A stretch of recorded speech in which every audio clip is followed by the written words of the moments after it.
Zizek, I want to thank you for three things. I want to thank you for, that you as an Eastern European, as an anti-Stalinist and a former dissident, have put Lenin back on the map. To get Lenin into financial times, that's a wonderful feat. I want to thank you for coming to our demonstration in Prague against the missile defense shield the US wanted to establish in the Czech Republic. And as a third, I want to thank you for being frank in your last interview for The Guardian, where you admit to bluffs and because some people have taken all of your writing at face value and it has done some damage, I think. And I'm also a bit baffled that you still hang on to Bill Gates and oil in Venezuela as being in contradiction to Marx. That's one of the first things I think that the value theory of labor actually only applies to products that are produced in perfect markets. Bill Gates and oil in Venezuela are very much about monopoly, and therefore the labor theory of value doesn't apply directly. Did you read Marx? Did you read Marx? How can you say this if you claim that you read Marx? I mean, now you are... Sorry, okay, sorry. No. You just teach me. And Marx. I think what, in the same interview in The Guardian, you said that you are baffled by your popularity. I think what your popularity is about is an expression of the zeitgeist. But when we follow what have been the icons of the left over the last years, then I think that there's been quite a development. That you are talking about the polarization of that it's easier to imagine the end of the world than the end of capitalism. You think that you talk about thinking globally, acting locally, but as part of humanity, not as part only of a local struggle. And you bring to the fore the immediacy, the importance of Lenin in that looking at the actuality of revolution in the here and now, the cracks in the system, not as a locale in the center of Athens, but in the social relations. In Eastern Europe, we actually have the anti-capitalism of corruption, or corruptionist capitalism can solve this.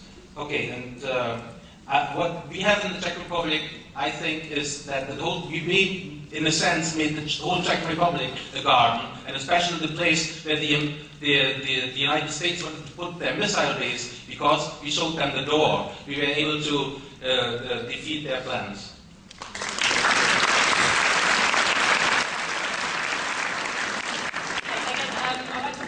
To all of these people who I haven't been able to either read their question or call them.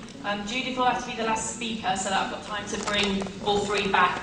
So thanks again for everyone who contributed.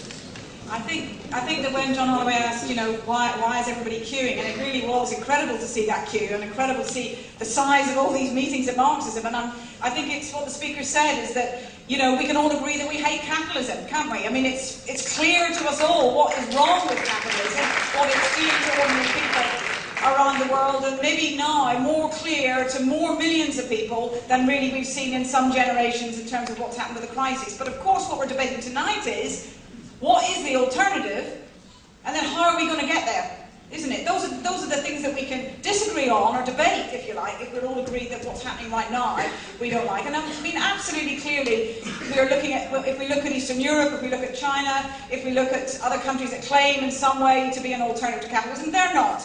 They're another form of capitalism, aren't they? That's proved by what's happening to the Chinese workers who are fighting back. And who knows if some of them are being wound up, but to me, this is people who are exploited fighting back even under the most repressive conditions. And I think so even in those countries that claim to be something different, there is a social force being created that can challenge those societies in the way they're run, and that's the working class. And I think the thing is about the working class that is so unique is that the ruling class and capitalists need it.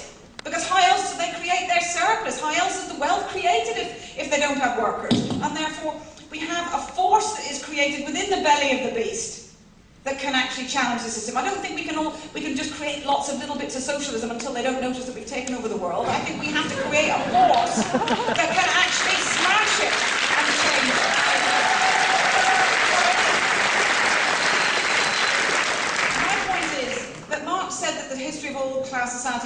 class struggle. Struggle will happen whatever we decide in the room tonight.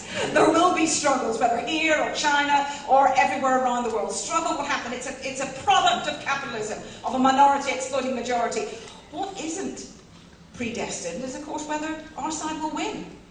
And that's the difference, isn't it? What sort of political leadership will the movements have? Will the workers have? Will people who come behind? And that's actually what Marxism is all about. I think we do need political leadership of the real force that can change the world, and that is socialist politics, and the idea that actually we can smash the system and replace it with, as the old anti-capitalist slogan said, something nicer, something a lot nicer, something a lot different, where there really is true liberation for the whole of humanity.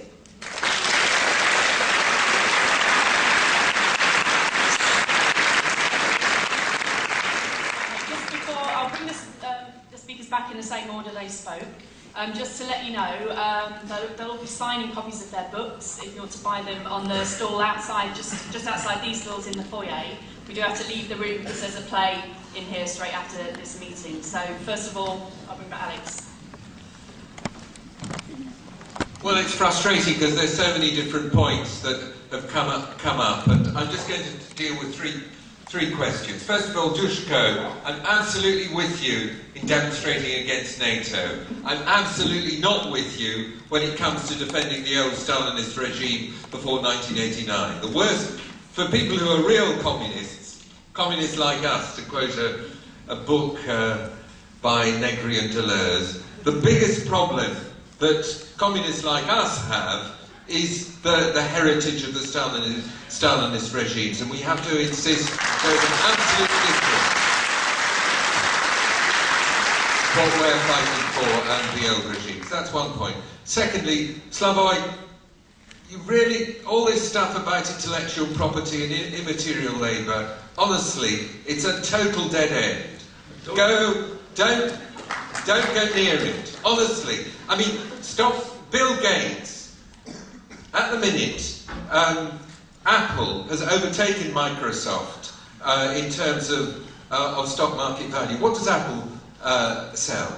It doesn't sell software. It crucially isn't to do with intellectual property. It sells things. It sells very nice things, computers and iPhones and things like that. It produces material goods that are made by those workers in Foxconn.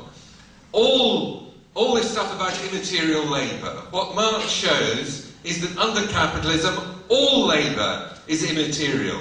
And John is very good about this in his new book, Capitalism, because all the work that we do is subject to the imperative logic of competition. That means that our work, our productivity is constantly being compared with the productivity and work of workers in other workplaces. We're subject, in other words, our concrete labour is transformed into the abstract labour, which is the source of the profits that drive the system. That's the critical thing about Marx's theory of value. And all this stuff about services and immaterial goods and immaterial labour is a total waste of time. And you should just get away from that, Slavoj, because it's a big mistake. Final point to do with what John said. The picture that you paint, John, is incredibly inspiring. But the problem is that logic, that remorseless logic of capitalist competition, the logic of abstract labour, constantly seeks to crush and to close those cracks. And the only way we can keep those cracks open and widen them is to establish a different social logic. And to do that, we need power. And the thing that I think I disagree with both of you about this. I don't think that power is reduced to what we can do when we can make a garden or form some better way of living, which people do all the time. And I don't think power, alternatively, is just a matter of the existing state. I think there's a third form of power that comes when people organise collectively to resist their exploitation. And out of that power, we can get a different way of running the world. And that's what will produce communism.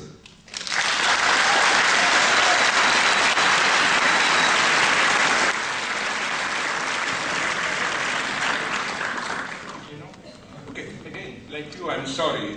I mean, there was such an, if not overload of anti-capitalism, at least overload of questions, and one cannot answer them all. So at least I would like to limit myself at least to answer the two of you, main point. First, as it was already noted, that metaphor of the garden, keep capital out. I would also say there is nothing new. Every capitalist system needs as its inherent component something like this. In traditional capitalism, yet capital stay out of the family, capital stay out of the church, and so on. A kind of a space outside. I think, so for me, okay, let me develop that.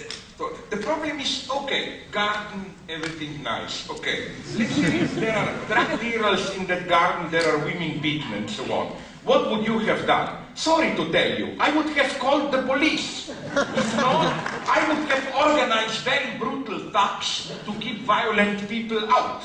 I'm sorry to tell you. Or let me go a step further. We have not only a gardener, but a group of farmers putting together an efficient cooperative. Then, of course, the capitalist farmers don't just look and send us a telegram with best wishes. They organize a sabotage here and there to prove how a thing like this cannot function. What would you have done? I would have organized a counter-terror. I'm sorry to tell you. Having a couple of them burning there, maybe if they kill one of us, kill three of us, and so on. I'm sorry to tell you this. Like Chavez now, I have great problems with Chavez.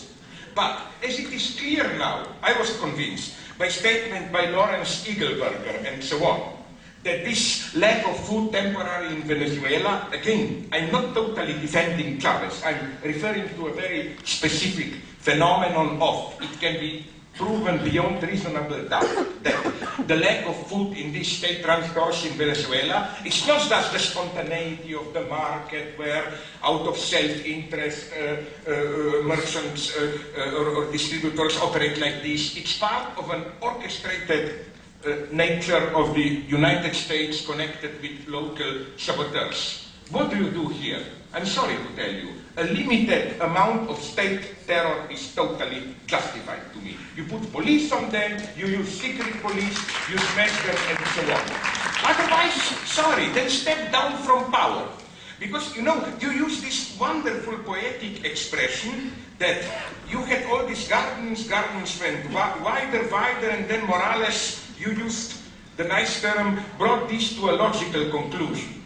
What is the logical conclusion? All Bolivia didn't become a garden, but the logical conclusion was that the left took power, controls police, controls up to a point. I know of the tension, the army and so on, which is why, to refer to your example, the gardens, if I don't take the term garden in this isolated sense of where you go, but the gardens, let's call them cracks, liberated territories, are, I hope, much safer because of this. Because you can count on the police, that instead of annoying you, it will maybe even protect you. So I absolutely agree with both of you that power, because nonetheless we all share, I hope, something, that power is not just state power. What really matters is local self-organization, or rather productive self-organization, and so on and so on.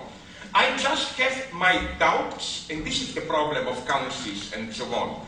To what extent can this local self-organization model be universalized? I think that we simply have to confront the problem of power. This is one thing. The second thing, very quickly, as to this Marxist, because they call it counter-attack. Greek made cynical my idea of overload. No, I was talking about propaganda in the wealthiest Western countries where, my God, listen, look at Hollywood. It's almost difficult to find a movie having anything to do with business which doesn't in a ridiculous way portray a bad egotist capitalist, and there are no limits here. Remember that stupid second John Grisham movie, Pelican Brief, where even the evil capitalist is connected with the President of the United States. My problem is not, oh, you see, we are only in anti-capitalism. No. My problem is why even such ideological topics, which